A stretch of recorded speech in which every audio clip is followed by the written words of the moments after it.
Hello friends. आज के हमारा इस वीडियो का टॉपिक है कैपिटल बजटिंग, जिसको हम इन्वेस्टमेंट डिसीजन भी कहते हैं। इस वीडियो में हम सीखेंगे techniques used in capital budgeting और उसके कुछ इलस्ट्रेशंस यानी प्रैक्टिकल सम्स भी सॉल्व करेंगे। So without wasting any time, let us proceed with this video. Welcome to my channel scholar my educator and I am your educator Sheikh Asgar. Capital budgeting, basically it's a tool which helps you in your investment decision. अगर आपको कोई नया asset purchase करना हो या आपको कोई project में इन्वेस्टमेंट करना हो, तो उस प्रोजेक्ट में आपको इन्वेस्टमेंट करना चाहिए या नहीं करना चाहिए, इस चीज में आपकी हेल्प करता है कैपिटल बजटिंग। और उसके लिए हमारे पास तो दो टेक्निक्स होते हैं। पहला टेक्निक है आपका ट्रेडिशनल टेक्निक और दूसरा है आपका डिस्काउंटेड कैश फ्लो टेक्निक, जिसको मॉडर्न टेक्निक भी कहा जाता है। ट्रेडिशनल टेक्निक के अंदर हमारे पास 5 फॉर्मूले हैं।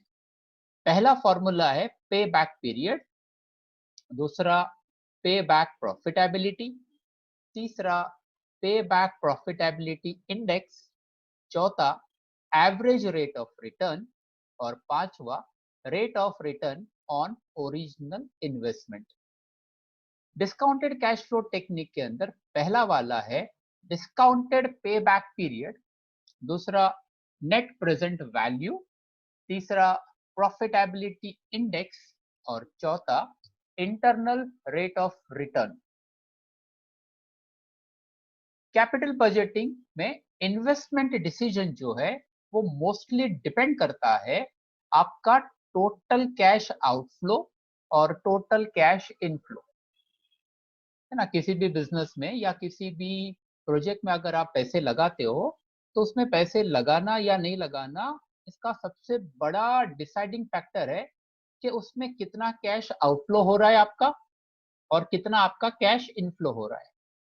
अगर आपका टोटल कैश इनफ्लो ग्रेटर है देन टोटल कैश आउटफ्लो, तो आप उस प्रोजेक्ट को एक्सेप्ट कर लोगे। फॉर एग्जाम्पल, अगर आपका टोटल कैश इनफ्लो है 12 लाख रुपया और टोटल कैश आउटफ्लो आपका 8 लाख रुपया, तो ऑब्वियसली आप वो प्रोजेक्ट को एक्सेप्ट कर लोगे क्योंकि आपका कैश इनफ्लो ज्यादा हो रहा है। एंड वाइस वर्सा, अगर वहां पर उस प्रोजेक्ट में total cash inflow is less than total cash outflow, तो आप उस प्रोजेक्ट को रिजेक्ट कर दोगे। यानी आपका टोटल कैश इनफ्लो कम है टोटल कैश आउटफ्लो से, तो ऑब्वियसली आप उस प्रोजेक्ट को रिजेक्ट कर दोगे। यानी प्रोजेक्ट को एक्सेप्ट करना या रिजेक्ट करना डिपेंड करता है इसका कितना कैश आउटफ्लो है और कितना कैश इनफ्लो है। तो ये दो बहुत बड़ा वर्किंग होगा जो आपको इस चैप्टर में कैलकुलेट करना होगा। यानी पूरा चैप्टर डिपेंड करता है आपके आउटफ्लो और इनफ्लो के ऊपर। तो let us see the method of calculating the total cash outflow. आसान भाषा में टोटल कैश आउटफ्लो को आसान भाषा में हम कहते हैं कि कितना पैसा आपकी जेब से बाहर जा रहा है। किसी भी प्रोजेक्ट को या किसी भी एसेट को खरीदना हो, तो उस एसेट्स को खरीदने में कितना पैसा आपके जेब से बाहर जाता है, ये है आपका टोटल कैश आउटफ्लो। इसको समझते हैं कुछ एग्जांपल, कुछ इलस्ट्रेशन लेकर के। मान लेते हैं कि जो प्रोजेक्ट आपको खरीदना है या जो एसेट आपको खरीदना है, उसका कॉस्ट है बाजार में, उसका प्राइस है 8 लाख रुपया। तो 8 लाख रुपया आपकी जेब से बाहर जाएगा, तो ये बन गया टोटल कैश आउटफ्लो। लेकिन इसके साथ में अगर वो प्रोजेक्ट का इंस्टॉलेशन चार्जेस आपको पे करना पड़ता है, तो वो भी इस आउटफ्लो में ऐड हो जाएगा। आपको 1,50,000 एग्जाम्पल अगर आपको इंस्टॉलेशन के नाम पे करना है, तो 1,50,000 भी ऐड हो जाएगा। तो अब आपका टोटल कैश आउटफ्लो कितना हो गया? 8 लाख प्लस 1,50,000 यानी टोटल 9,50,000। इसके साथ में अगर उस प्रोजेक्ट में कोई कैरियज है, उस एसेट्स को खरीदने में कोई कैरियज, कोई ऑक्ट्रॉय या फ्रेट आपने पे किया, तो वो भी आउटफ्लो में ऐड हो जाएगा। बेसिकली जितना भी पैसा आप पे कर रहे हो, बाहर जा रहा है आपके पॉकेट से, वो सब आपको ऐड करके बताना है। सिमिलरली अगर वो एसेट आपने कोई फॉरेन कंट्री से परचेज किया जिसके ऊपर आपको इंपोर्ट ड्यूटी पे करना पड़ा या कस्टम ड्यूटी पे करना पड़ा, तो वो अमाउंट भी यहाँ पर ऐड हो जाएगा।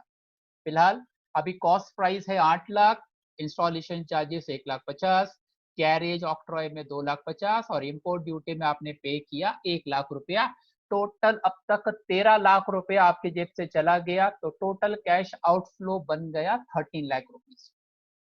इसके अलावा एडिशनल वर्किंग कैपिटल भी आपको ऐड करना होगा। एडिशनल वर्किंग कैपिटल 2 लाख रुपया। अब ये वर्किंग कैपिटल क्या होता है, इसके ऊपर तो पूरा का पूरा चैप्टर किया था हमने। वर्किंग कैपिटल एक ऐसा अमाउंट होता है जो बिजनेस को वर्किंग कंडीशन में रखने के लिए आपको इन्वेस्टमेंट करना पड़ता है। अब यहाँ पर आपने एक नया मशीन खरीदा, तो नया मशीन खरीदा है तो उस मशीन को वर्किंग कंडीशन में रखने के लिए आपको एक्स्ट्रा पैसे लगाने पड़ेंगे, तो ये भी आपके आउटफ्लो में ऐड हो जाएगा। नया मशीन आया तो नया मशीन को वर्किंग कंडीशन में रखने के लिए, उसका मेंटेनेंस के लिए, उसके रिपेयर्स के लिए आपको एक्स्ट्रा पैसे रखने पड़ेंगे, तो ये भी आपका ऐड हो गया। यहाँ पर आप एक बात को ध्यान में रखें, for every new asset there will be new working capital. अगर आपके पास एक एसेट है तो उस एसेट्स को वर्किंग कंडीशन में रखने के लिए आपको एक वर्किंग कैपिटल रखना पड़ेगा। अगर आपके पास एक नया एसेट आ गया तो उस नया एसेट्स के लिए आपको अलग से वर्किंग कैपिटल रखना पड़ेगा। तो लाइन जो मैं कहता हूं उसको आप ध्यान से सुने कि for every new asset there will be new working capital. Okay, इसको मैं आगे और अच्छे से आपको समझाऊंगा। फिलहाल अब हमारा टोटल कैश आउटफ्लो बन गया 15 लाख रुपया। हमारी जेब से टोटली अभी 15 लाख रुपया बाहर जा रहा है ना। जितना भी आपने एसेट्स में खरीदने में जो जो अमाउंट आपने स्पेंड किए, सारे अमाउंट को आप ऐड करते चलो। अक्सर कभी कभी ऐसा होता है कि जो प्रोजेक्ट आपका है उस प्रोजेक्ट में कोई स्पेशल बेनिफिट्स हैं, कोई सोशल कॉज के लिए आप करते हो, तो गवर्नमेंट की तरफ से आपको उस प्रोजेक्ट के लिए सब्सिडी मिलती है, कोई बेनिफिट मिलता है। तो वो बेनिफिट अगर आपको गवर्नमेंट से मिला है, सब्सिडी मिली है, तो वो सब्सिडी आप यहाँ से माइनस कर दोगे, डिडक्ट कर दोगे, क्योंकि अब आपको 1.5 लाख रुपए सरकार से मिला है, तो आपके पॉकेट से 1.5 लाख रुपए कम बाहर जाएंगे। तो 15 लाख रुपए अब तक जा रहा था, अब 1,50,000 यहाँ से माइनस कर देंगे। तो अब आपका टोटल कैश आउटफ्लो कितना पैसा आपके जेब से बाहर गया, 13,50,000 है ना। 15 लाख में आपने 1,50,000 आपने लेस कर दिया। इसके अलावा आप देखें, cell proceed from old asset. अक्सर ये ऐसा देखा जाता है कि जब हम कोई नया एसेट परचेज करते हैं तो हम पुराना एसेट बेच के नया लेते हैं, जैसे normally we do in our life, कि पुराना दे करके नया लिया एक्सचेंज ऑफर में। बिल्कुल कभी कभी कंपनी वाले भी वैसा ही काम करते हैं। वो नया एसेट जब खरीदने चाहते हैं तो पुराना एसेट को बेच के नया लेते हैं। अब पुराना को बेच देंगे और नया परचेस करेंगे तो ऑब्वियसली नया एसेट का प्राइस थोड़ा कम हो जाएगा, है ना। तो यहाँ पर भी cell proceed from old asset अगर कुछ है तो आपको उसको भी यहाँ से लेस कर देना है, माइनस कर देना है। ओके, और ब्रैकेट में मैंने कुछ यहाँ पर लिखा है, after adjusting capital gain tax. अब इस चीज को हम बाद में डिस्कस करेंगे, फिलहाल हम फॉर्मेट पे ध्यान देते हैं। जैसे हम करेंगे तब आपको ये तमाम चीजों को दोबारा समझाया जाएगा। फिलहाल फॉर्मेट पे ध्यान दें कि कितना पैसा आपने इन्वेस्टमेंट किया वो सब ऐड हो गया। अगर इस गवर्नमेंट से कोई सब्सिडी मिली है तो वो लेस हो जाता है, और अगर हमने ये नया एसेट पुराना एसेट बेच के खरीदा है तो पुराने एसेट का सेलिंग प्राइस भी यहाँ से लेस हो जाएगा। ओके, इसके अलावा one more thing, last thing, please be careful, ध्यान दें यहाँ पर released amount of working capital भी यहाँ से लेस हो जाएगा। Released amount of working capital. अब ऊपर एक वर्किंग कैपिटल था यहाँ पर, ये वर्किंग कैपिटल मैंने आपको अभी क्या बताया था ये पढ़ाते वक्त, for every new asset there will be new working capital. यानी जब आपका ये नया एसेट आया था, ये नया एसेट आपने परचेज किया था, इस एसेट को वर्किंग कंडीशन में रखने के लिए आपका ये एडिशनल वर्किंग कैपिटल लगा था। Very good. बिल्कुल उसी तरह अब ये जब आपने ये एसेट को यहाँ पर सेल किया है, पुराना एसेट को आपने बेच दिया, तो इस पुराने एसेट पे जो वर्किंग कैपिटल लगा हुआ होगा जब आपने परचेज किया ऑब्वियसली, तब इस एसेट पे भी आपका वर्किंग कैपिटल लगा हुआ होगा। अब वो वर्किंग कैपिटल यहाँ पर रिलीज हो जाएगा क्योंकि आप अपने इस एसेट्स को अब बेच रहे हो। If you remember my line, मैंने कहा था for every new asset there will be new working capital. तो अगर कोई नया एसेट आता है तो एडिशनल वर्किंग कैपिटल लगता है, लेकिन अगर कोई पुराना एसेट जा रहा है, हम उसको सेल कर रहे हैं, तो उस एसेट्स पे वर्किंग कैपिटल रिलीज हो जाएगा। ओके, तो ये जो release amount of working capital है, ये सेल ऑफ एसेट का है। ओल्ड एसेट को जो आपने बेचा, उस एसेट का वर्किंग कैपिटल रिलीज हो गया, तो ये भी यहाँ पर अभी लेस हो जाएगा। तो फाइनली अब हमारा टोटल कैश आउटफ्लो बन गया 12 लाख रुपीज। इतना पैसा अभी हमारे जेब से बाहर जाने वाला है फॉर दिस पर्टिकुलर एसेट। अब ये फॉर्मेट है, प्रोफोमा है, जो मैंने आपको समझाया। जरूरी नहीं है कि आपके सम के अंदर ये सारे कंटेंट आए। आपके क्वेश्चन में अगर इंस्टॉलेशन दिया है कॉस्ट वैल्यू के साथ, तो इंस्टॉलेशन को ऐड करो। ऑक्ट्रॉय दिया तो ऐड करो, नहीं दिया तो मत करो। एडिशनल वर्किंग कैपिटल दिया है तो आप ऐड कर ले, अगर नहीं दिया तो नहीं। सब्सिडी दिया है तो लेस कर लेना। ओल्ड एसेट अगर बिका है तो लेस करो, और उस पे वर्किंग कैपिटल को रिलीज होता है तो उसको भी आप लेस करो। I believe everybody is now understood this concept. तो ये हुआ हमारा टोटल कैश आउटफ्लो। अब आगे बढ़ते हैं हमारा कैपिटल बजटिंग का। जैसे मैंने कहा, दो बड़े टॉपिक हैं, कैपिटल टोटल कैश आउटफ्लो और दूसरा होगा कैश इनफ्लो। कैश इनफ्लो आप देखें, यहाँ पर मैंने वर्ड इस्तेमाल किया है annual cash inflow. Cash inflow, business में कैश इनफ्लो होता है एनुअल बेस पे होता है, एवरी ईयर होता है। आउटफ्लो एक ही बार होगा जब आप बिजनेस स्टार्ट करते हो, सिर्फ उसी वक्त आपका कैश आउटफ्लो जाएगा। नया मशीन खरीदते हैं तो एक ही बार पैसा बाहर जाता है, लेकिन वो नया प्रोजेक्ट या नया मशीन खरीदने के बाद उससे जो इनफ्लो होगा वो एनुअल बेस पे होगा, हर साल होगा। अब इनफ्लो को आसान भाषा में अगर मैं समझाऊं, तो कितना पैसा आपके जेब में आया, है ना। कैश इनफ्लो यानी कितना पैसा आपके जेब में आया। अब कितना पैसा हमारे जेब में आया का क्या मतलब, कि कितना आपने कमाया, यानी कितना कैश आपके पॉकेट में आया, यानी कितना आपने कमा लिया, कितना आपने प्रॉफिट कमा लिया। तो इसका फॉर्मेट एक बिल्कुल प्रॉफिट एंड लॉस अकाउंट जैसा ही चलेगा। तो इसके फॉर्मेट पे ध्यान देते हैं, बिल्कुल प्रॉफिट एंड लॉस अकाउंट के जैसा ही चलेगा, जहां पर आप अपने सेल्स में से सारे एक्सपेंडिचर लेस करते जाते हैं। यहाँ पर भी वैसा ही करना है। तो सबसे बड़ा इनकम है हमारा सेल्स, उसमें आप इसका अमाउंट अगर मान लेते हैं 7 लाख रुपीज है, उसमें आप लेस करोगे cash operating expense. Cash operating expense, यहाँ पर आप ध्यान दें, हमें सिर्फ कैश एक्सपेंडिचर ही लेना है ना, क्योंकि हम कौन सा इनफ्लो ला रहे हैं, एनुअल कैश इनफ्लो ला रहे हैं, है ना। तो कितना कैश एक्सपेंडिचर हुआ उतना ही आप लेस करें।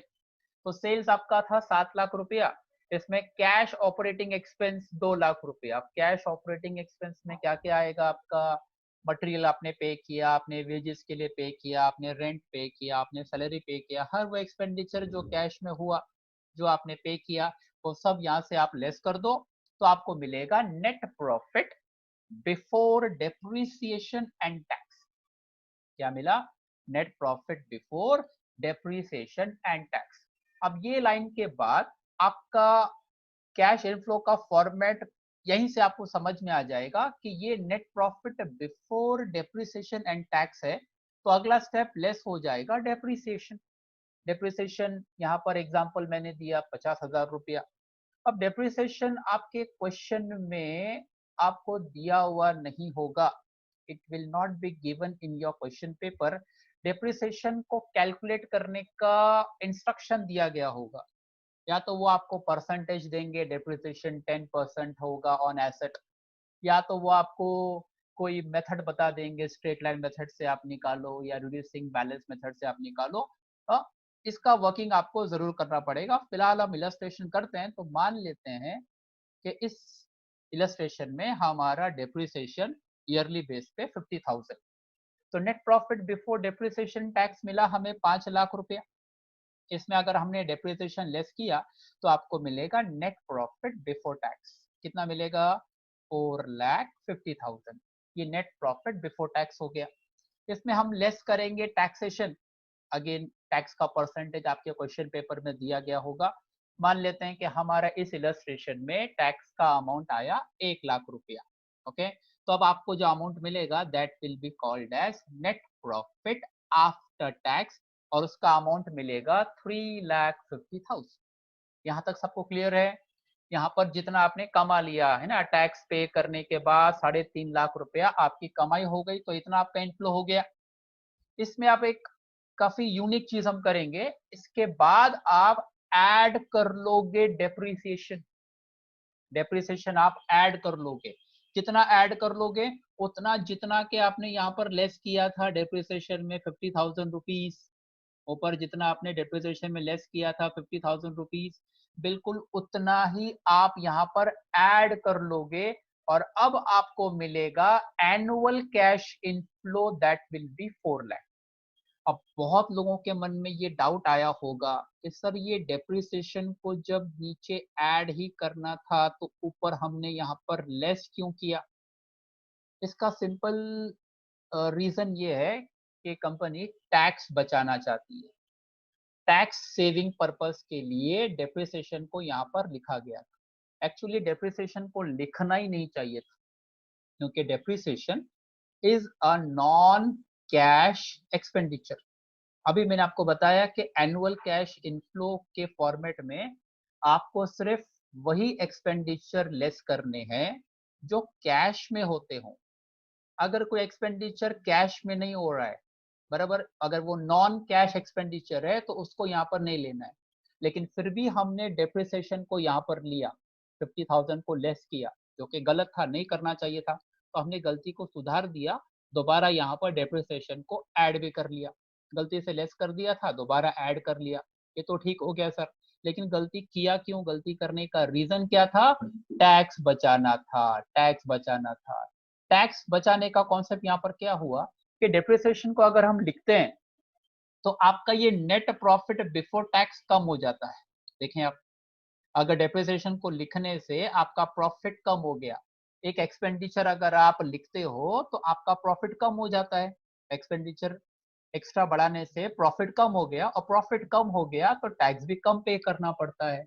तो टैक्स सेविंग पर्पस के लिए आपको ये काम करना है, अदरवाइज डेप्रिसिएशन हम बिल्कुल नहीं लिखने वाले थे। तो ये इनफ्लो का फॉर्मेट है, आपको हर सब में ऐसा ही फॉर्मेट फॉलो करना है।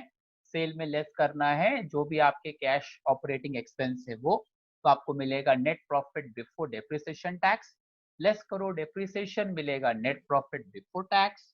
टैक्स लेस कर देंगे तो मिलेगा नेट प्रॉफिट आफ्टर टैक्स, और ऐड कर लेना डेप्रिसिएशन तो आपको मिलेगा एनुअल कैश इनफ्लो। ओके, ये हमारा इनफ्लो का फॉर्मेट है। अच्छा, ये 4 लाख रुपीस जो इनफ्लो आपको मिला, ये जो 4 लाख रुपीस आपको इनफ्लो मिला, ये तो सिर्फ ईयर 1 का है। जैसा मैंने कहा, ये इनफ्लो हमारा हर साल होगा। Year 1, year 2, year 3, year 4, year 5, हर साल ये इनफ्लो होगा। कितने साल तक होगा इनफ्लो सर? सर जितने साल ये आपका प्रोजेक्ट चल रहा है, जितने साल आपका एसेट चल रहा है, उतने साल आपका इनफ्लो होगा। अब कितने साल इनफ्लो, कितने साल का प्रोजेक्ट है, कितने साल एसेट चलेगा, वो आपके क्वेश्चन पेपर में दिया गया होगा। It will be given in your question paper कि life of the machine is 5 year, life of the project is 7 year. अगर वो कहते हैं कि life of the machine is 5 year, इसका मतलब ये मशीन 5 साल चलेगी, और 5 साल अगर कोई मशीन चलती है तो उसका इनफ्लो भी 5 साल का होगा। ओके, तो ये आपका इनफ्लो जो है आपको सिर्फ 1 साल का नहीं, आपको 1 साल, 2 साल, 3 साल, 4 साल, 5 साल का निकालना पड़ेगा। मैंने सिर्फ 1 साल का फॉर्मेट आपको यहाँ पर बना के बताया है ना। जितना साल का मशीन है उतना साल का कॉलम आपको बाजू में बनाना है। फॉर एग्जाम्पल जैसे देखें आप, ईयर 2 का ऐसा बना होगा आपका।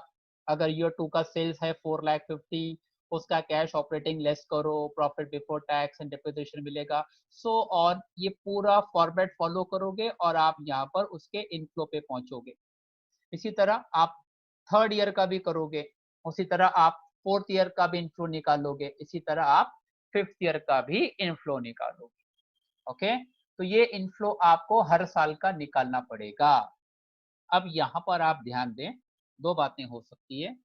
ये जो इनफ्लो आपको मिला year 1, year 2, year 3, year 4, year 5, ये इनफ्लो हर साल का डिफरेंट है। हर साल का एनुअल कैश इनफ्लो अलग अलग है। यहाँ पर हर साल का इनफ्लो सेम भी हो सकता है और हर साल का इनफ्लो अलग अलग भी हो सकता है। You have to be careful about this. आपका हर साल का इनफ्लो सेम भी पॉसिबल है, हर साल का डिफरेंट भी पॉसिबल है। तो इसी बात पे आपका आगे का जो टेक्निक्स है, जो हमारे फॉर्मूलाज हैं, वो डिपेंड करता है कि आपका इनफ्लो हर साल का सेम है या अलग है। आई बिलीव आप लोगों को ये एनुअल कैश इनफ्लो कैसे कैलकुलेट करना है वो समझ में आ गया। अगर इतना समझ में आ गया तो हम सीधा इसके फॉर्मूला पे आ जाते हैं। पहला टेक्निक जो आपको मैंने सिखाया ट्रेडिशनल मेथड के अंदर, पहला है आपका पे बैक पीरियड, है ना। ट्रेडिशनल मेथड में मैंने कहा ना 5 फॉर्मूले हैं, तो पहला फॉर्मूला है पे बैक पीरियड। अब पे बैक पीरियड का मतलब क्या होता है? पे बैक पीरियड का मतलब कि कितने समय में मेरा पैसा मुझे वापस मिलेगा। जो पैसा आपने इन्वेस्टमेंट किया, वो पैसा आपको वापस कब मिलेगा, at what period I will get back my money. इसको कहते हैं पे बैक पीरियड। क्योंकि बिजनेस में आप पैसा लगाते हो तो आप चाहोगे कि आपका पैसा जल्दी वापस आ जाए। तो कब मेरा पैसा वापस आएगा, at what time I will get back my money, मेरा इन्वेस्टमेंट कब रिकवर होगा, ये आपको ये फॉर्मूला से पता चलेगा। इसके लिए एक छोटा सा एग्जांपल देता हूं मैं आपको। मान लो कि आपका टोटल कैश आउटफ्लो 12 लाख रुपया दिया है ना। टोटल कैश आउटफ्लो अभी अभी हमने सीखा आउटफ्लो कैसे निकालते हैं। तो वहां से आपको आउटफ्लो यहाँ पर लेना है 12 लाख रुपया, है ना। आउटफ्लो इनफ्लो लाने के बाद ये फॉर्मूला स्टार्ट होता है, इसके बगैर हम नहीं कर सकते। हर फॉर्मूले के पहले आपको आउटफ्लो और एनुअल कैश इनफ्लो कैलकुलेट करना पड़ेगा, जो अभी मैंने आपको सिखाया। तो मान लेते हैं कि टोटल कैश आउटफ्लो हमारा इस प्रोजेक्ट में 12 लाख रुपया है और उस मशीन से एनुअल कैश इनफ्लो 4 लाख रुपया आ रहा है ना। एनुअल कैश इनफ्लो, यहाँ पर ये एनुअल कैश इनफ्लो सिर्फ एक ही दिया है, 4 लाख रुपया दिया है। इसका क्या मतलब कि हर साल वो मशीन आपको 4 लाख रुपए का इनकम दे रही है। और नीचे दिया है एस्टिमेटेड लाइफ इसका कितना है, 5 साल है। यानी ये मशीन चलेगी कितना, 5 साल ये मशीन चलेगी और हर साल ये मशीन आपको 4 लाख रुपए का प्रॉफिट दे रही है। इतना पैसा आपके जेब में आ रहा है। तो आप मुझे यहीं पर बता सकते हो कि मेरा पे बैक पीरियड कितने साल में मेरा पैसा वापस आ जाएगा। सर आपने पैसा लगाया कितना, 12 लाख, और हर साल की कमाई कितनी हो रही है, 4 लाख। यानी पहले साल 4 लाख, दूसरे साल भी 4 लाख, तीसरे साल भी 4 लाख, चौथे साल भी 4 लाख और पांचवें साल भी 4 लाख। हर साल आपको 4 लाख रुपए मिल रहे हैं। तो कितने साल में आपका पैसा वापस आ जाएगा? तो 12 लाख है हर साल टोटल इन्वेस्टमेंट और 4 लाख आप हर साल का कमाई हो रही है। तो 12 लाख को आप डिवाइड करोगे 4 लाख से तो 3 साल में आपका पैसा वापस आ जाएगा, है ना। पहले साल 4 लाख कमाया, अगले साल 4 लाख कमाया, 8 लाख हो गया, और तीसरे साल भी आपने 4 लाख कमाया, तो 12 लाख रुपए आपके हो गए जो आपने कमा लिया। तो इसका फॉर्मूला देखें आप, इसका फॉर्मूला बन जाएगा हमारा पे बैक पीरियड का total cash outflow divided by annual cash inflow. कितना पैसा आपने आउटफ्लो लगाया, 12 लाख, और कितना कमाया हर साल, 4 लाख। तो 3 साल में मेरा पैसा रिकवर हो गया। ये हुआ मेरा पे बैक पीरियड कैलकुलेट करने का तरीका। 5 फॉर्मूला बताया। पहला फॉर्मूला सर हो गया, very simple very easy formula, pay back period total cash outflow divided by annual cash inflow. Okay, लेकिन अब यहाँ पर देखें, ये एग्जांपल जो मैंने दिया इसमें एनुअल कैश इनफ्लो मैंने कहा कांस्टेंट है, हर साल सेम है, यूनिफॉर्म है, 4 लाख रुपया। लेकिन हर बार ऐसा नहीं होता है, हर साल आपका एनुअल कैश इनफ्लो सेम नहीं होता है। इसके लिए दूसरा एग्जांपल देखें, है ना। ये फॉर्मूला कब था, जब एनुअल कैश इनफ्लो हर साल का सिंगल है, यूनिफॉर्म है। लेकिन कभी कभी ऐसा होता है कि आपका एनुअल कैश इनफ्लो हर साल का अलग अलग आ जाएगा। फर्स्ट ईयर में 4 लाख कमाया, सेकेंड ईयर में आपका एनुअल कैश इनफ्लो 3 लाख है, थर्ड ईयर में आपका एनुअल कैश इनफ्लो 4,50,000 है, फोर्थ ईयर में 3,50,000 और फिफ्थ ईयर में 2,50,000। अगर हर साल का इनफ्लो अलग अलग हो तो ये वाला फॉर्मूला नहीं चलेगा सर, है ना, आपका ये वाला फॉर्मूला अब नहीं चलेगा। सिंगल कैश इनफ्लो होता है तो ये वाला फॉर्मूला चलता है, लेकिन आपका हर साल का इनफ्लो आप देखें यहाँ पर हर साल का इनफ्लो अलग अलग दिया है, तो यहाँ पर divided by annual cash inflow में कौन सा लेंगे हम, फर्स्ट ईयर का, सेकेंड ईयर का, थर्ड ईयर का, नहीं चलेगा ना। तो ये वाला फॉर्मूला अब काम नहीं आएगा। तो दूसरा फॉर्मूला लगेगा हमारा जब एनुअल कैश इनफ्लो हर साल का अलग अलग होता है, इसको कहते हैं multiple cash inflow is given. तो ओके, फॉर्मूला देखें क्या हो गया यहाँ पर पे बैक पीरियड का, number of year before break even year plus balance to be recovered before break even year divided by annual cash inflow of break even year. ओहो, काफी हैवी हो गया लग रहा है। इस फॉर्मूले को फिलहाल आप यहीं पर रोक दें, मैं इसको अगले स्लाइड में आपको अच्छे से इसका पूरा वर्किंग करके समझाता हूं। फिलहाल आप इतना समझें, पे बैक पीरियड अगर निकालना है तो आप क्वेश्चन में देखें एनुअल कैश इनफ्लो हर साल का अगर कॉमन दिया है, एक 4 लाख एक ही बार दिया है तो ये वाला फॉर्मूला लगा दे। अगर एनुअल कैश इनफ्लो हर साल का अलग अलग दिया है, जैसा अभी हमने देखा यहाँ पर हर साल का फॉर्मूला अगर अलग अलग है ये वाला, तो आप ये वाला फॉर्मूला लगा दें। ओके, अब ये वाला फॉर्मूला कैसे यूज करते हैं वो आपको मैं सिखाता हूँ। फिलहाल हम थोड़ा अगले फॉर्मूला पे चलते हैं, इसको मैं अगले स्लाइड पे समझाऊंगा। अगला फॉर्मूला देखें मेरा पे बैक पीरियड के बाद वाला फॉर्मूला है पे बैक प्रॉफिटेबिलिटी। इस पर आप ध्यान दें, पे बैक प्रॉफिटेबिलिटी। पे बैक प्रॉफिटेबिलिटी का फॉर्मूला है total cash inflow plus scrap value minus total cash outflow, है ना। फॉर्मूला काफी आसान है, हर फॉर्मूला में आउटफ्लो इनफ्लो यही यूज होने वाला है ना, हर फॉर्मूला में आउटफ्लो इनफ्लो यही यूज होने वाला है। यहाँ पर है total cash inflow plus scrap value minus total cash outflow. अब ये टोटल कैश इनफ्लो आपको लेना है। इनफ्लो यहाँ पर आपको दिया है कितना दिया है, इनफ्लो यहाँ पर आपको दिया है 4,00,000 रुपीज, है ना। ये 4,00,000 रुपीज आपका टोटल कैश इनफ्लो है कि एनुअल कैश इनफ्लो है, सर ये तो एनुअल है, एक साल का है। हमें यहाँ पर एनुअल नहीं लेना है सर, हमें यहाँ पर क्या लेना है, टोटल कैश इनफ्लो लेना है, टोटल। अब टोटल कैश इनफ्लो के लिए क्या करना पड़ेगा, यहाँ पर आप देखें एक साल का आपको दिया है 4,00,000 रुपया, तो टोटल क्या हो जाएगा, 5 से मल्टीप्लाई कर लें आप, 4,00,000 मल्टीप्लाई बाय 5 कर ले तो टोटल कैश इनफ्लो हो जाएगा, है ना। तो 20 लाख रुपया आपका टोटल कैश इनफ्लो, अगर ये वाला मेथड दिया है तो। अगर ये वाला दिया है मल्टीपल कैश इनफ्लो दिया है तो आपको क्या करना पड़ेगा, मल्टीपल कैश इनफ्लो दिया है तो आपको यहाँ पर इन सारे इनफ्लो को ऐड करना पड़ेगा जो यहाँ पर नीचे है, ये वाला, इन सारे इनफ्लो को आप ऐड कर लो तो आपको मिल जाएगा टोटल कैश इनफ्लो। काफी आसान है, अगर एनुअल दिया है एक साल का तो मल्टीप्लाई बाय 5 ईयर, और अगर हर साल का अलग अलग दिया है तो सभी को ऐड कर लो, सिंपल हो जाएगा। तो टोटल कैश इनफ्लो हमारा बनेगा 20 लाख रुपया। ये एग्जांपल लिया मैंने, 4,00,000 इंटू 5 ईयर कर दिया तो 20 लाख रुपया मेरा बन गया टोटल कैश इनफ्लो। इसमें ऐड करना है स्क्रैप वैल्यू, फिलहाल हमारे सम में स्क्रैप वैल्यू नहीं दिया है तो नील मान लिया, और लेस करना है टोटल कैश आउटफ्लो जो कि दिया हुआ है 12 लाख रुपया। तो आपको मिल जाएगा आपका पे back profitability that is 8,00,000 rupees. I believe सबको समझ में आ गया पे बैक प्रॉफिटेबिलिटी कैसे निकालते हैं। सिंपल फॉर्मूला है total cash inflow plus scrap value minus total cash outflow. यहाँ पर आपको कैश इनफ्लो का टोटल लेना है, एनुअल नहीं लेना है, ध्यान रखें। यहाँ पर वर्ड इस्तेमाल किया है एनुअल तो 4,00,000 लिया, यहाँ पर वर्ड इस्तेमाल किया है टोटल तो आपने 4,00,000 को मल्टीप्लाई बाय 5 कर दिया। ओके, अब तीसरे फॉर्मूले की तरफ चलते हैं, काफी आसान फॉर्मूला है तीसरा वाला, पे बैक प्रॉफिटेबिलिटी इंडेक्स। ओके, इसका फॉर्मूला देखें, total cash inflow plus scrap value divided by total cash outflow, है ना। ये formula if you can understand ये वाला फॉर्मूला, इसी फॉर्मूले को जरा सा मैनिपुलेट कर दिया है।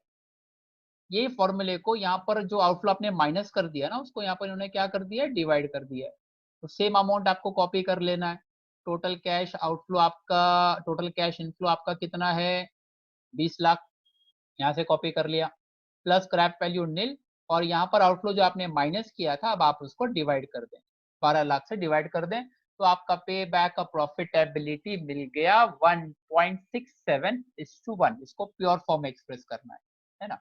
ये आंसर जो आपको मिला, ये वाला आंसर आपको पे बैक पीरियड आपको ईयर्स में मिला, ये वाला पे बैक का प्रॉफिटेबिलिटी आपको रुपीज में मिला, और पे बैक ऑफ प्रॉफिटेबिलिटी इंडेक्स आपको प्योर फॉर्म में मिला 1.67:1। तो यहां पर आपने तकरीबन 3 फॉर्मूले सीख लिए, पे बैक पीरियड, पे बैक प्रॉफिटेबिलिटी और पे बैक ऑफ प्रॉफिटेबिलिटी इंडेक्स, इतना आप लोगों ने सीख लिया।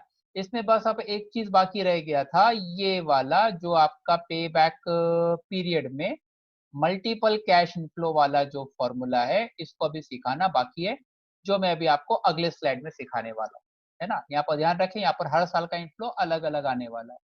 तो आ जाते हैं उस मेथड के ऊपर। अब हम स्टार्ट करते हैं पे बैक पीरियड, जहां पर मल्टीपल कैश इनफ्लो दिया गया होगा, multiple cash inflow is given, और उसका मैंने फॉर्मूला भी लिख दिया, जो पिछले स्लाइड में भी आपको बताया था मैंने। और एक इलस्ट्रेशन ले लेते हैं। यहाँ पर आप देखें, एनुअल कैश इनफ्लो आपको दिया हुआ है 12 लाख रुपया, और हर साल का इनफ्लो आपको अलग अलग दिया हुआ है। इसको सॉल्व करने के लिए आपको एक छोटा सा वर्किंग करना पड़ेगा। आप पहले तो लिख ले, आपका ये क्वेश्चन से कॉपी कर ले, ईयर 1 2 3 4 5, और एनुअल कैश इनफ्लो भी आप कॉपी कर लें, जो यहाँ पर दिया हुआ है हमने। आपको एक काम करना होगा, यहाँ पर आपको इस कैश इनफ्लो का क्यूमुलेटिव कैश इनफ्लो लाना होगा। क्यूमुलेटिव क्यूमुलेटिव क्या होता है, जो फर्स्ट ईयर का इनफ्लो है उसमें सेकेंड ईयर के इनफ्लो को ऐड करना, उसमें थर्ड ईयर को इनफ्लो को ऐड करना, उसमें फोर्थ ईयर के, उसमें फिफ्थ ईयर के, इस तरह एक के बाद एक इन सबको ऐड करते जाना। तो पहला साल का इनफ्लो आपका 4 लाख, और फर्स्ट ईयर का क्यूमुलेटिव भी 4 लाख। अब क्या करना होगा, इस 4 लाख रुपीज में आपको सेकेंड ईयर का कैश इनफ्लो को आप ऐड कर दो, यानी ये 4 लाख रुपए में ये सेकेंड ईयर का एनुअल कैश इनफ्लो को आप ऐड करो, तो कितना हो जाएगा आपका, 7 लाख रुपया सेकेंड ईयर का क्यूमुलेटिव कैश इनफ्लो। अब इस 7 लाख रुपए में आप ये 4,50,000 को ऐड कर दो, तो आपका annual cash inflow, sorry cumulative cash inflow बन गया 11,50,000। इस 11,50,000 में आप ये 3,50,000 को भी ऐड कर दो। ओके ओके, 11,50,000 में 3,50,000 को भी ऐड कर दो, तो आपका टोटल क्यूमुलेटिव कैश इनफ्लो बन गया 15 लाख रुपया। और फाइनली इस 15 लाख रुपए में आप ये 2,50,000 को ऐड कर दो, तो टोटल क्यूमुलेटिव कैश इनफ्लो बन गया 17,50,000। अब ये क्यूमुलेटिव बनने के बाद पे बैक पीरियड का कॉन्सेप्ट ही क्या था, कि कितने समय में हमारा पैसा वापस आ जाता है, हमें वो देखना है, कितने साल में हमारा इन्वेस्टमेंट रिकवर हो जाता है। तो हमारा इन्वेस्टमेंट था कितना सर, इन्वेस्टमेंट था हमारा 12 लाख रुपया, ये यहाँ पर आया आउटफ्लो में, 12 लाख रुपया आपने इन्वेस्टमेंट किया है, तो 12 लाख रुपया आपको कब रिकवर हुआ, कौन से साल में रिकवर हो, पता लगाना है। तो यहाँ पर आप देखें कि फर्स्ट ईयर में आपने इंडिविजुअली फर्स्ट ईयर की आपकी कमाई हुई 4 लाख, और टोटल भी आपका क्यूमुलेटिव कमाई भी आपकी कितनी हो गई, 4 लाख। क्या आपका इन्वेस्टमेंट रिकवर हुआ, जी नहीं, बिल्कुल नहीं, क्योंकि हमने पैसे तो 12 लाख रुपए लगाए थे। अब सेकेंड ईयर में देखें, आपने सेकेंड ईयर में कितना कमाया, सेकेंड ईयर में आपने कमाया 3 लाख रुपया, और टोटल क्यूमुलेटिव आपकी कमाई हो गई 7 लाख। क्या अभी भी आपका पैसा रिकवर हुआ, जी नहीं सर, बिल्कुल अभी भी रिकवर नहीं हुआ, क्योंकि पैसा लगाया कितना था हमने, 12 लाख रुपया लगाया था, और 12 लाख रुपया अब तक रिकवर नहीं हुआ है। ये थर्ड ईयर इंडिविजुअली आपने कमाया 4,50,000, और अब तक की टोटल कमाई आपकी हो गई 11,50,000। आप बताएंगे क्या अभी आपका पैसा रिकवर हो गया? जितना आपने इन्वेस्टमेंट किया था क्या पूरा पैसा आ गया? नहीं आया सर। 11,50,000 तक ही हम रिकवर किए, क्योंकि हमें पैसा 12 लाख रिकवर करना है। अब फोर्थ ईयर में आ जाए, ये फोर्थ ईयर का आपका एनुअल कैश इनफ्लो है 3,50,000, और फोर्थ ईयर में टोटल अब तक आपने कमा लिया है 15 लाख रुपया। अब बताए क्या आपका पैसा रिकवर हो गया? हाँ सर, रिकवर हो गया, क्योंकि हमने पैसा लगाया था 12 लाख रुपया और यहाँ पर हमने 15 लाख कमा लिया है। तो कहाँ, कौन से 2 साल के बीच में कमा लिया है? तो मेरा तकरीबन थर्ड और फोर्थ ईयर के बीच में मेरा पैसा रिकवर हो गया है। थर्ड ईयर में कमाया था 11,50,000 और फोर्थ ईयर में हमने कमा लिया 15 लाख रुपया। तो इन दो अमाउंट के बीच में मेरा टोटल कैश आउटफ्लो है 12 लाख रुपया, ये वाला बराबर। ये 12 लाख रुपया थर्ड और फोर्थ ईयर के बीच में रिकवर हुआ है। तो जब ऐसा होता है थर्ड और फोर्थ ईयर के बीच में रिकवर हुआ है, तो आप यहाँ पर फोर्थ ईयर को ब्रेक इवन ईयर मानेंगे। फोर्थ ईयर को क्या मानेंगे? Break even year. थर्ड और फोर्थ के बीच में रिकवर हुआ है ना, तो फोर्थ ईयर को आप ब्रेक इवन ईयर मान लें। ओके, अब आप अपने फॉर्मूला में चले। फॉर्मूला आपसे कहता है कि number of year before break even year. आपका फॉर्मूला देखो, number of year before break even year. भी मेरा ब्रेक इवन ईयर कौन सा था? Fourth year. तो फोर्थ ईयर के पहले कितने साल थे? आपको यहाँ ब्रेक इवन ईयर नहीं लिखना है, आपको ब्रेक इवन ईयर के पहले कितने साल थे वो लिखना है। तो चौथा साल अगर ब्रेक इवन ईयर है, तो उसके पहले कितने साल? उसके पहले हमारे पास है 3 साल। इस सीन को काफी बड़ा लिखा मैंने, अब एक प्लस साइन भी डालेंगे हम। और अब यहाँ पर ध्यान देना, ये लाइन पे ध्यान देना, हमेशा बच्चों से इस लाइन पे बहुत मिस्टेक होती है, ये वाला line, balance to be recovered before break even year. Balance to be recovered before break even year, कि ब्रेक इवन ईयर के पहले कितना रिकवर करना बाकी रह गया। ब्रेक इवन ईयर है कौन सा अपना? चौथा साल है। इसके पहले कितना रिकवर करना बाकी रह गया, कितना रिकवर करना बैलेंस है, कितना रिकवर करना बाकी है। इसका जवाब आपको मिलेगा कि आप ये सोचो कि कितना रिकवर कर लिया हमने। तो ब्रेक इवन ईयर के पहले कितना रिकवर कर लिया? ये ब्रेक इवन ईयर है, उसके पहले हमने रिकवर कर लिया 11,50,000। देखा आपको, 11,50,000 हमने रिकवर कर लिया ब्रेक इवन ईयर के पहले। तो कितना रिकवर करना बाकी रह गया? तो रिकवर करना कितना था? रिकवर करना था 12 लाख रुपया, है ना। रिकवर करना कितना था? हमें 12 लाख रुपया रिकवर करना था, और ब्रेक इवन ईयर के पहले हमने रिकवर कर कितना लिया? 11,50,000 रिकवर कर लिया। तो balance to be recovered will be, आप समझ गए होंगे, 50,000 रुपया आएगा बैलेंस टू बी रिकवर्ड।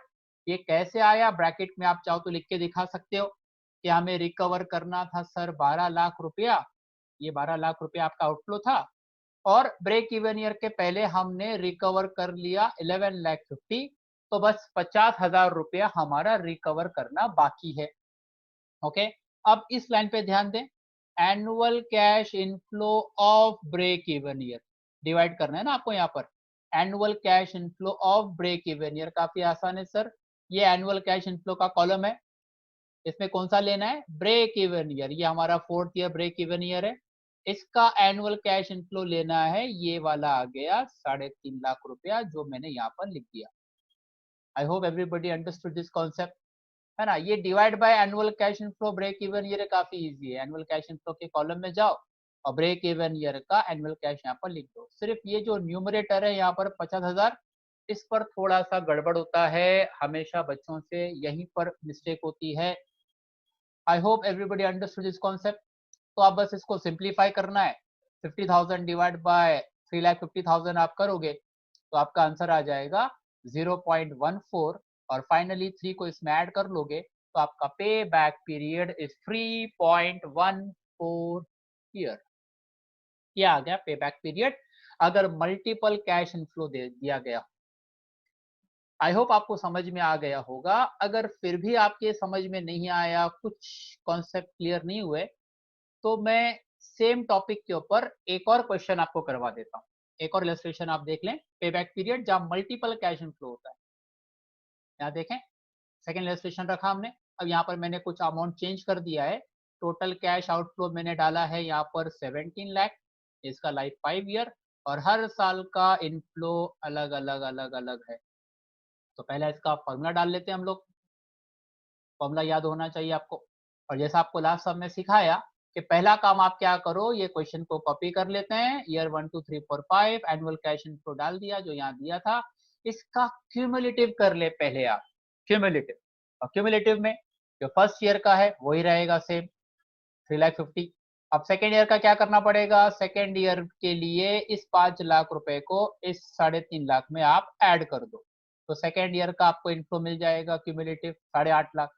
अब ये सेकेंड ईयर का जो क्यूमुलेटिव आया, इसमें थर्ड ईयर का कैश इनफ्लो को आप ऐड कर लो, तो 8,50,000 प्लस 4,50,000 आई गेस आपको मिल जाएगा 13 लाख। आगे आप समझ गए क्या करना है, 13 लाख में 3 लाख ऐड कर देंगे, 16 लाख, 16 लाख में 20 लाख ऐड, 4 लाख ऐड कर देंगे, तो 20 लाख रुपया आपको मिल गया क्यूमुलेटिव कैश इनफ्लो। सब कुछ आ गया। अब आपको ये देखना है कि ये क्यूमुलेटिव में कौन से 2 साल में आपका पैसा यहाँ पर आपको रिकवर हो गया, कौन से 2 साल में आपका पैसा रिकवर हुआ। पैसा लगाया कितना था सर, 17 लाख रुपए लगाए थे, तो 17 लाख रुपए कौन से 2 साल में रिकवर हुआ है, यहाँ पर आई गेस ये 16 लाख और ये 20 लाख के बीच में हमारा पैसा रिकवर हुआ है ना। 17 लाख इन दोनों साल के बीच में आता है, तो 16 लाख और 20 लाख के बीच में है आपका टोटल कैश पे बैक पीरियड होगा। तो 5th ईयर को मानेंगे हम ब्रेक इवन ईयर, क्योंकि चौथे और 5वें साल के बीच में आपका पैसा रिकवर हुआ है, तो हमेशा 5th ईयर को ब्रेक इवन ईयर मानना। ओके, अब फॉर्मूले में आ जाएं। फॉर्मूला में हमें चाहिए number of year before break even year, तो 5वां साल अगर ब्रेक इवन ईयर है तो नंबर ऑफ ईयर बिफोर कितना होगा, 4 साल होगा। 4 साल लिख दिया, प्लस भी कर दिया।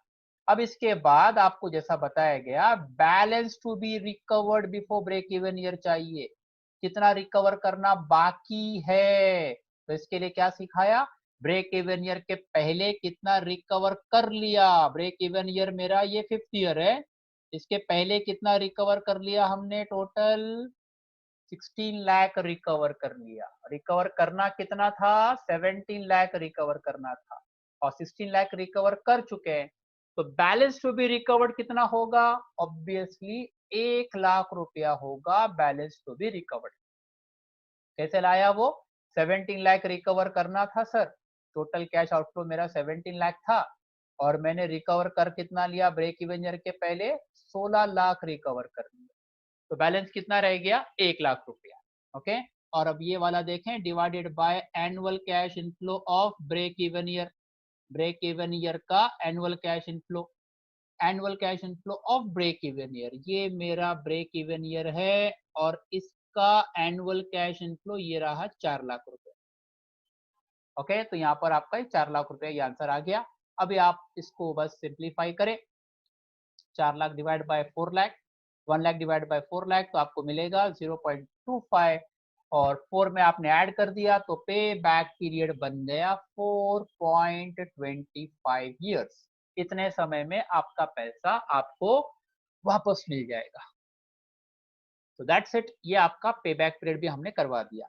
तो आपने पे बैक पीरियड में 2 फॉर्मूले सीख लिए, जब एनुअल कैश इनफ्लो हर साल का सेम होता है, और दूसरा जब एनुअल कैश इनफ्लो हर साल का अलग होता है। उसके बाद आपने सीखा पे बैक प्रॉफिटेबिलिटी, और तीसरा आपने सीखा पे बैक प्रॉफिटेबिलिटी इंडेक्स। अब हम चलते हैं हमारे चौथे फॉर्मूला की तरफ, जो है एवरेज रेट ऑफ रिटर्न। इसको हम लोग कहते हैं एवरेज रेट ऑफ रिटर्न, यानी कि ARR। इसका फॉर्मूला देख लें प्लीज। ARR का फॉर्मूला है average profit after tax upon average investment into 100। अब ये पहला फॉर्मूला ऐसा कर रहे हैं जहां पर ना तो कैश आउटफ्लो का जिक्र है और ना ही कैश इनफ्लो का जिक्र है। यहाँ पर आउटफ्लो इनफ्लो नहीं लेना है, यहाँ पर एवरेज प्रॉफिट आफ्टर टैक्स लेना है, प्रॉफिट आफ्टर टैक्स लेना है। अब प्रॉफिट आफ्टर टैक्स कहाँ मिलेगा, प्रॉफिट आफ्टर टैक्स आपको इनफ्लो के फॉर्मेट में मिलेगा, इनफ्लो का फॉर्मेट में।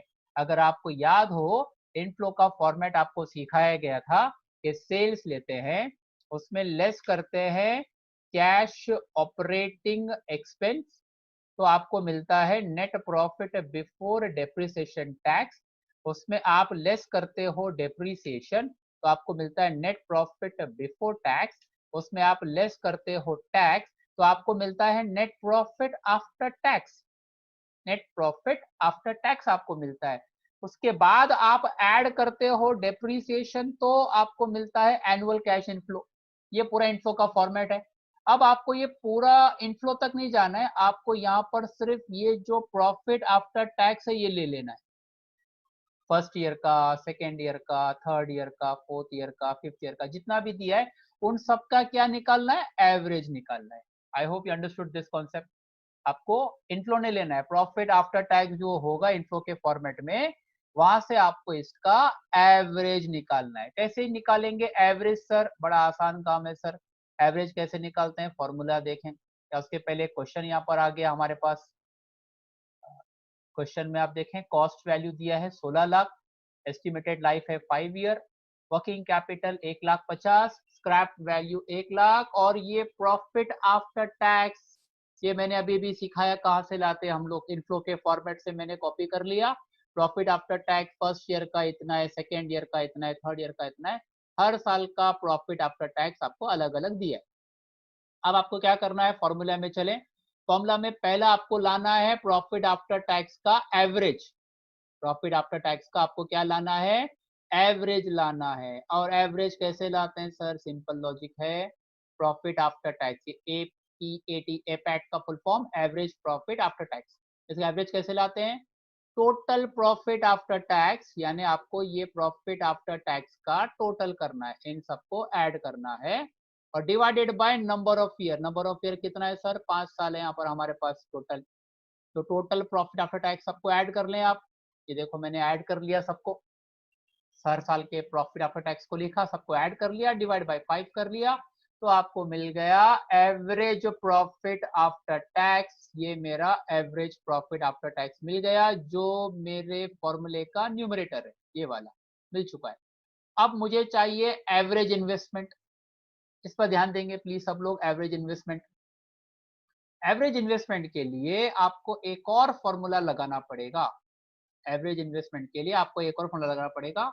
एवरेज इन्वेस्टमेंट का फॉर्मूला देख, cost of an asset minus scrap value divided by 2, bracket में आए, फिर प्लस करेंगे आप वर्किंग कैपिटल और प्लस स्क्रैप वैल्यू, है ना। और मैंने ये सारा इंफॉर्मेशन यहाँ पर आपको दे रखा है, कॉस्ट वैल्यू भी है, स्क्रैप वैल्यू भी है, वर्किंग कैपिटल भी है। ये आपके क्वेश्चन में होगा। जो वैल्यू दिया है उसको आप फॉर्मूला में डालें, अगर कोई वैल्यू नहीं दिया तो वहां पर आप नील कर दें। ओके, अभी आप इसको इंप्लीमेंट करना सीखते हैं। Cost value of an asset चाहिए हमें फॉर्मूला में, cost value of an asset चाहिए। तो कॉस्ट वैल्यू कितना है, ये रहा आपको 16 लाख रुपया। माइनस करना है स्क्रैप वैल्यू, स्क्रैप वैल्यू कितना है, ये रहा आपको 1 लाख रुपया, डिवाइडेड बाय 2 कर लेना। फिर ऐड करना वर्किंग कैपिटल, क्वेश्चन में दिया है वर्किंग कैपिटल 1,50,000, और फिर से ऐड करना है स्क्रैप वैल्यू, यही वाला फिगर स्क्रैप वैल्यू दोबारा ऐड भी कर देना है। ये एवरेज इन्वेस्टमेंट लाने का फॉर्मूला है। इसमें अगर स्क्रैप दिया है तो लिखो, नहीं दिया तो नील कर देना, वर्किंग कैपिटल दिया है तो लिखो, नहीं दिया तो नील कर देना। I hope everybody understood this. अब इसको इंप्लीमेंट करते हैं। कॉस्ट कितना, 16 लाख, स्क्रैप कितना, 1 lakh divided by 2, plus working capital 1,50,000 plus scrap value again 1 lakh. अब ये 16 लाख माइनस 1 लाख बन गया 15 लाख, 15 लाख डिवाइडेड बाय 2 बन गया 7 लाख 50, और ये 1 लाख 50 और ये 1 लाख मिला के बन गया 2 लाख 50। तो आपका एवरेज इन्वेस्टमेंट आ गया सर 10 लाख रुपए। तो मेरा ARR का जो फॉर्मूला था उसमें मुझे एवरेज इन्वेस्टमेंट भी मिल गया और एवरेज प्रॉफिट आफ्टर टैक्स भी मिल गया। तो डायरेक्टली अभी हम लोग ARR के फॉर्मूले में आ जाते हैं। 3 lakh average profit after tax divided by 10 lakh average investment into 100 करोगे, आ गया आपका 30%। This is your average profit after tax. I hope everybody understood this concept. तो सीधा हम लोग हमारे लास्ट फॉर्मूले की तरफ चलते हैं, that is your rate of return on original investment. काफी आसान फॉर्मूला है sir, rate of return on original investment. इसका फॉर्मूला देख लें, आपको समझ में आ जाएगा कि करना क्या है। आपको क्या करना है, एवरेज प्रॉफिट आफ्टर टैक्स जो अभी अभी हमने ARR के फॉर्मूले में यूज किया, उसको डिवाइड करना है बाय ओरिजिनल इन्वेस्टमेंट। पहले हमने क्या किया था, डिवाइडेड बाय एवरेज इन्वेस्टमेंट किया था, अब ये डिवाइडेड बाय बन जाएगा ओरिजिनल इन्वेस्टमेंट। तो एक डमी क्वेश्चन ले लेते हैं sir. Cost value 16 lakh, life इसका 5 year, working capital 150, scrap value 1 lakh, और ये प्रॉफिट आफ्टर टैक्स आपको हर साल का अलग अलग दिया है। तो पहला आप क्या कर लो, एवरेज प्रॉफिट आफ्टर टैक्स निकाल लो। और आपने सीखा कैसे निकालते हैं एवरेज प्रॉफिट आफ्टर टैक्स, या अभी लास्ट सब में करवाया था, सेम फिगर है तो आंसर भी सेम आ गया मेरा। प्रॉफिट आफ्टर टैक्स का एवरेज आपको मिल गया 3 लाख रुपया। अब इसको डिवाइड बाय क्या करना है, ओरिजिनल इन्वेस्टमेंट। ओरिजिनल इन्वेस्टमेंट यानी कि ये वाला 16 लाख रुपया। अब यहाँ पर ये सब आपके काम का नहीं है, कोई वर्किंग कैपिटल नहीं आएगा, कोई स्क्रैप नहीं आएगा, कुछ नहीं है ना। डायरेक्टली जितना स्टार्टिंग का इन्वेस्टमेंट है उसी को लेना है। Original investment 16 lakh rupees.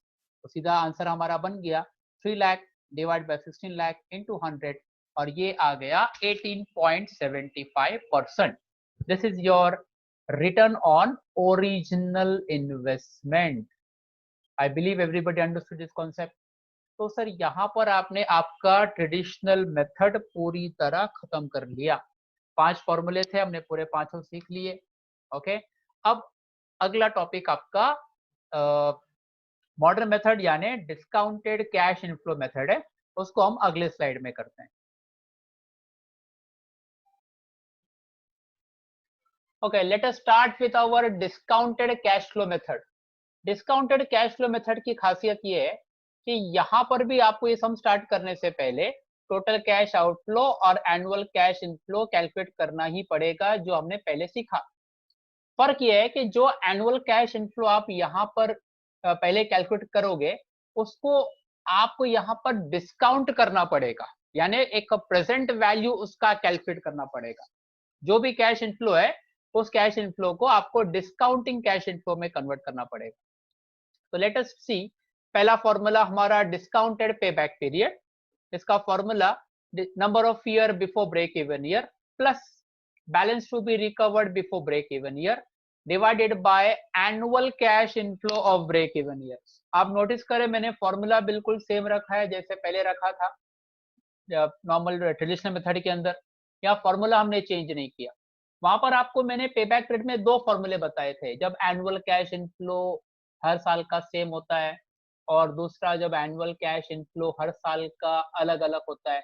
इसमें एक ही फॉर्मूला रखा है, 2 फॉर्मूला नहीं है, क्योंकि यहाँ पर एनुअल कैश इनफ्लो आपको हर साल का अलग अलग ही मिलेगा। एक इलस्ट्रेशन देखते हैं। मान लेते हैं कि टोटल कैश आउटफ्लो आपको दिया है 12 लाख रुपया। Estimated life of this machine is 5 year, और एक डिस्काउंट फैक्टर, ये सर जरूरी है, डिस्काउंट फैक्टर आपके क्वेश्चन में जरूर देंगे वो लोग। यहाँ पर मैंने एग्जांपल में 10% रखा है। अब वो 10% होगा, 15% होगा, 12% होगा, हर सब में अलग अलग होगा। तो जो भी है आपको देखना पड़ेगा। और क्वेश्चन में आपको दिया है एनुअल कैश इनफ्लो हर साल का अलग अलग, देख सकते हैं आप। हर साल का सेम भी हो सकता है, हर साल का अलग अलग भी हो सकता है। आपका एनुअल कैश इनफ्लो हर साल का सेम हो या डिफरेंट हो, फॉर्मूला तो सर यही लगेगा, यही फॉर्मूला लगेगा। ओके, अब क्या करना पड़ेगा, सॉल्यूशन का मेथड स्टेप देखें। पहला स्टेप, सबसे पहला आप ईयर लिखोगे और एनुअल कैश इनफ्लो लिख दोगे जो आपको यहाँ क्वेश्चन में दिया है। ये लिखने के बाद आप यहाँ पर एक डिस्काउंट फैक्टर कैलकुलेट करोगे, 10%। 10% ये हमारे क्वेश्चन में यहाँ दिया था, और ये 10% का एक कैलकुलेशन है जिससे ये वाला सारा फिगर आ जाएगा। फर्स्ट ईयर का डिस्काउंट फैक्टर इतना, सेकेंड ईयर का डिस्काउंट फैक्टर इतना, 10% के हिसाब से इसको कैलकुलेट करना। I believe everybody is aware of that. अगर किसी को नहीं पता है कि कैसे कैलकुलेट करते हैं, तो एक फॉर्मूला दे दिया मैंने यहाँ पर, आप देख लें। इस फॉर्मूले के जरिए आप डिस्काउंट फैक्टर निकाल सकते हैं 1/1 plus R raise to N. 1/1 plus R, यहाँ पर आर का मतलब डिस्काउंट फैक्टर का रेट है जो 10% है, और रेस टू एन यानी नंबर ऑफ ईयर। ओके, तो ये डिस्काउंट फैक्टर कैलकुलेट करने के बाद आप अगला कैलकुलेशन आपका आएगा डिस्काउंटेड कैश इनफ्लो, यानी जो इनफ्लो यहाँ पर आपने कैलकुलेट किया है वो इनफ्लो को इस डिस्काउंट फैक्टर से आपको मल्टीप्लाई करना है, तो आपको ये वाला डिस्काउंटेड कैश इनफ्लो मिल जाएगा। कैसे किया होगा चेक करते हैं एक बार।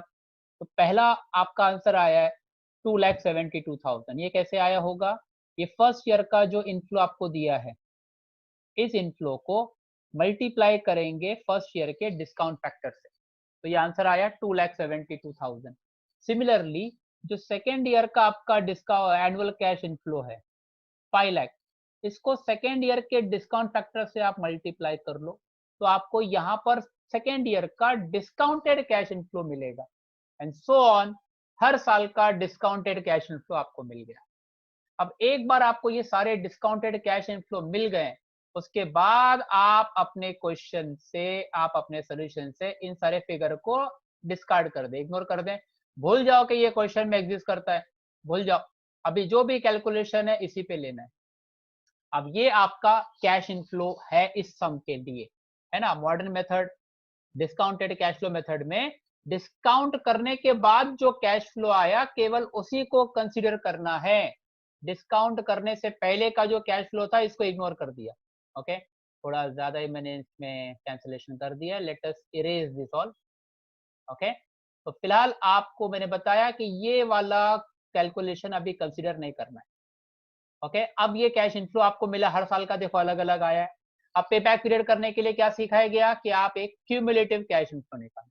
और क्यूमुलेटिव कैसे आएगा? पहले साल का सेम, सेकेंड ईयर का इस 2,72 में 4,13 ऐड, इतना आ गया, इसमें ये वाला फिगर ऐड, इतना आ गया, इसमें ये वाला फिगर ऐड, इतना आया, इसमें ये वाला फिगर ऐड, इतना आ गया। तो सर ये आपका क्यूमुलेटिव कैश इनफ्लो मिला। ओके, और फॉर्मूला हमारा सेम है, number of year before break even year. तो ब्रेक इवन ईयर के लिए क्या करना पड़ता है? कौन से 2 साल में हमारा पैसा रिकवर हुआ वो देखना है। पैसा लगाया कितना था सर? 12 लाख। कौन से 2 ईयर में रिकवर हुआ 12 लाख? 12 लाख इन 2 साल के बीच में रिकवर हो रहा है, that is my fourth year. तो ब्रेक इवन ईयर कितना बन जाएगा? 3 बन जाएगा break even year, I believe.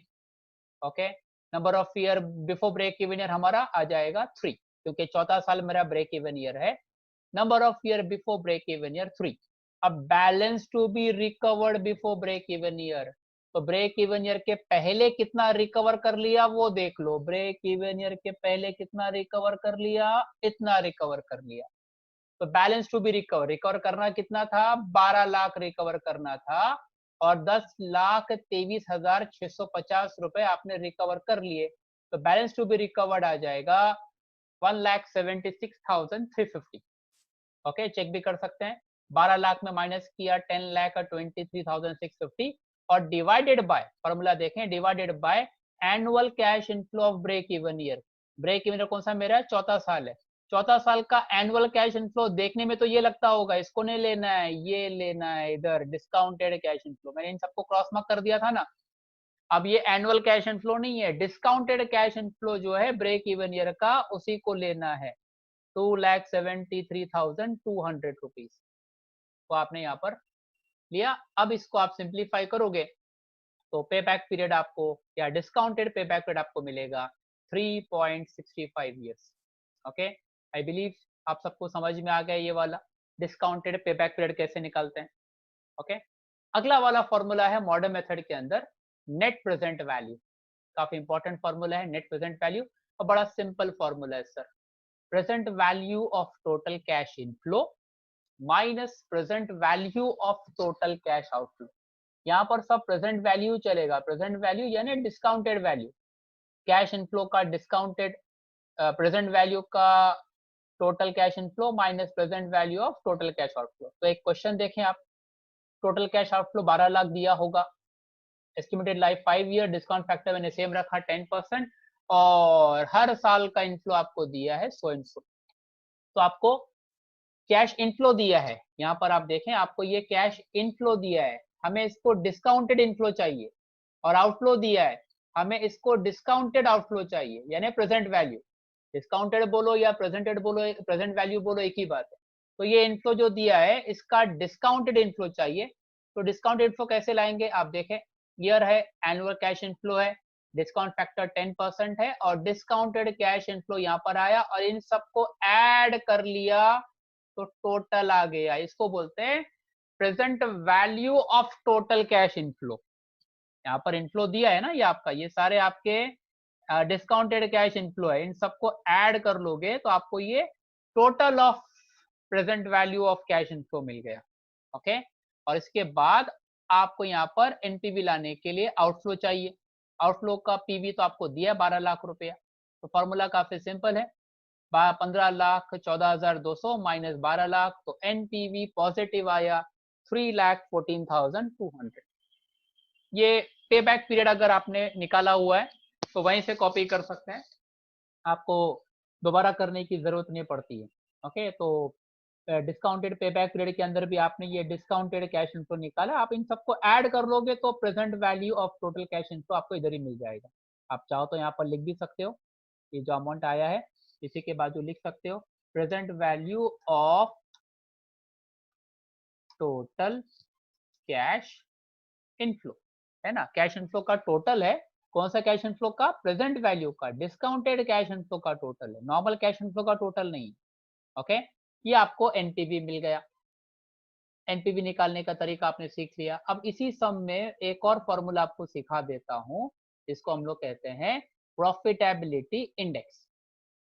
अगर ये एनपीवी निकाल लिया तो प्रॉफिटेबिलिटी इंडेक्स निकालना काफी आसान काम है। इसका फॉर्मूला देखें, present value of total cash inflow divided by present value of total cash outflow.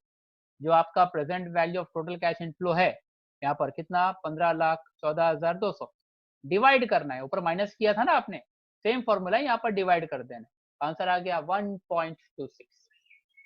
That's it, ये आपका प्रॉफिटेबिलिटी इंडेक्स भी आ गया। सिंपल फॉर्मूला है सर। अब एक लास्ट फॉर्मूला हम यूज करते हैं जिसका नाम है इंटरनल रेट ऑफ रिटर्न। थोड़ा सा ट्रिकी फॉर्मूला है इंटरनल रेट ऑफ रिटर्न, ध्यान देना सब लोग। ये मोस्टली काम नहीं आता है लेकिन फिर भी आपके सिलेबस का हिस्सा है, तो आपको हो सकता है कभी ना कभी पूछ लिया जाए। इसका फॉर्मूला देखें पहले तो आप, फॉर्मूला में मैंने शॉर्ट फॉर्म यूज किया है। एलडीआर का मतलब यहाँ पर, एलडीआर का मतलब यहाँ पर lower discount rate. Okay, LDR का मतलब लोअर डिस्काउंट रेट। फिर एक एनपीवी एट एलडीआर, एनपीवी निकालना तो आपको आ ही जाएगा। ओके, बाद में यहाँ पर डिवाइड किया है NPV at lower discount rate LDR minus NPV at HDR. HDR का मतलब होता है फुल फॉर्म, एचडीआर का फुल फॉर्म हमारे लिए है हायर डिस्काउंट रेट। ओके, पूरे फॉर्मूला में ये एलडीआर और एचडीआर का इस्तेमाल किया मैंने, और दोनों का मैंने आपको मीनिंग भी बता दिया, एलडीआर एचडीआर को क्या बोलते हैं। ओके, अब आप देखें आईआरआर के लिए आपके क्वेश्चन में दो डिस्काउंट रेट का होना जरूरी है। जैसे लास्ट सम में हमने डिस्काउंट रेट कितना लिया था, 10%। इस सम में आपको आईआरआर निकालने के लिए दो डिस्काउंट रेट का होना जरूरी है, कोई भी दो डिस्काउंट रेट, और वो क्वेश्चन में आपको दिया गया होगा। अगर नहीं दिया गया होगा तो एक अलग तरीका है उसको निकालने का फिलहाल। ओके, तो अब इंटरनल रेट ऑफ रिटर्न के लिए एक एग्जांपल ले लेते हैं। मान लो आपके क्वेश्चन में दिया हुआ है टोटल कैश आउटफ्लो 12 लाख रुपया, उसका लाइफ 5 इयर्स, और डिस्काउंट रेट आप देखें यहाँ पर दो डिस्काउंट रेट क्वेश्चन में दिया है, एक 10% और एक 18%। ओके, कोई भी दो डिस्काउंट रेट आपको दिया जाएगा। अब ये 10% और 18% दो डिस्काउंट रेट है, तो इसमें से 10% जो है वो लोअर डिस्काउंट रेट बन जाएगा, और 18% जो है वो हायर डिस्काउंट रेट बन जाएगा। आई बिलीव आप सबके समझ में आ गया। 10% जो बनेगा वो लोअर डिस्काउंट रेट है, और 18% जो बना वो आपके लिए हायर डिस्काउंट रेट है। इसी को हम यहाँ पर लिख देते हैं, लोअर डिस्काउंट रेट के बाजू में डाल देते हैं हम लोग कि ये आपके लिए क्वेश्चन में कितना था, 10% आपका लोअर डिस्काउंट रेट है और 18% जो है वो आपका हायर डिस्काउंट रेट है। वट एवर क्वेश्चन में जो दिया रहेगा उसको आपको फॉलो करना। कोई भी 2 डिस्काउंट रेट जरूर आपको देंगे वो लोग। ओके, तो क्वेश्चन में आपको और दिया है एनुअल कैश इनफ्लो, हर साल का 5 साल का इनफ्लो दिया हुआ है। अब आपको करना क्या है, NPV at lower discount rate यानी 10% के हिसाब से एक बार आपको एनपीवी लाना है और NPV at higher discount rate यानी 18% के हिसाब से भी आपको दोबारा एक एनपीवी लाना है।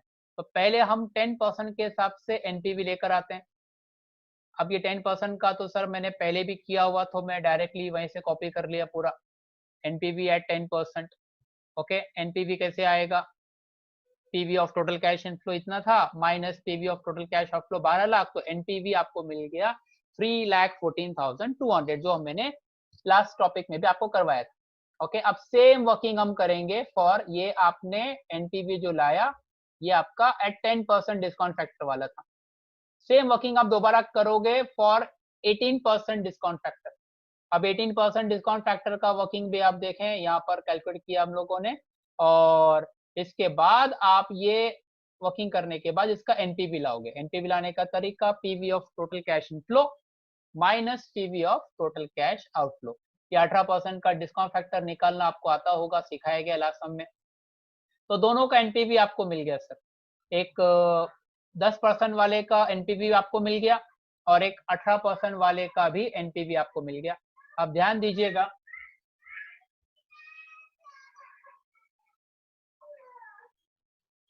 ओके, तो एक बार यहाँ पर आपको एनपीवी मिल गया एट लोअर डिस्काउंट रेट और एनपीवी मिल गया एट हाई डिस्काउंट रेट, तो आपको इस फॉर्मूला पे ध्यान देना है। इंटरनल रेट ऑफ रिटर्न का फॉर्मूला आपको क्या सिखाता है कि पहला आपको लेना है लोअर डिस्काउंट रेट। तो फॉर्मूला देखें, लोअर डिस्काउंट रेट कितना है मेरा, 10%। यहाँ पर देखें प्लीज, एक एक लाइन आपको समझाता हूँ। लोअर डिस्काउंट रेट था 10%, यहाँ पर लिखा। फिर एनपीवी, ये वाला लाइन है क्वेश्चन का, देखिए NPV at lower discount rate, NPV at lower discount rate, lower discount rate का एनपीवी ये रहा 3,14,200, उसको यहाँ लिख दिया।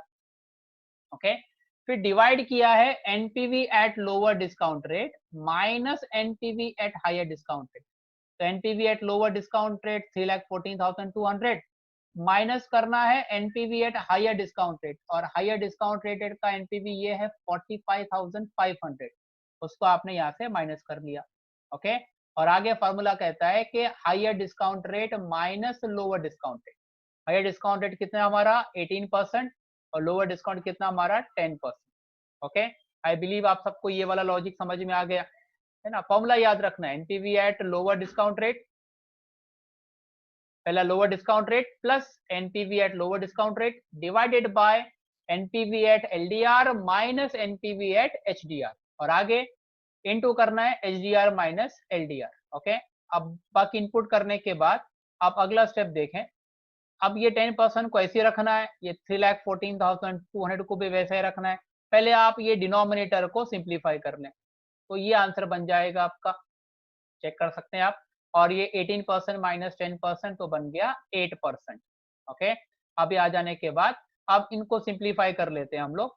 अब ये बन जाएगा 10% को ऐसे ही रखा हमने, ये 3,14,200 डिवाइडेड बाय 2,68,700 किया, तो आंसर आया 1.1693 इंटू 8 करेंगे। अब इंटू 8 करने पर ये बन जाएगा समथिंग लाइक दिस। 10% को ऐसे ही रखा, इस फिगर को मल्टीप्लाई किया तो आंसर आया, और फाइनली हमारा IRR आ गया 19.35%। That's it. तो यहाँ पर हमने पूरा कैपिटल बजटिंग के सारे टेक्निक्स हमने यूज कर लिए। ओके, ये इतना अगर आपने सीख लिया है तो आप, आई बिलीव कि आप हर तरह का सम अच्छे से कर पाएंगे। ओके, तो that's all for the topic. Thank you for watching, see you next time.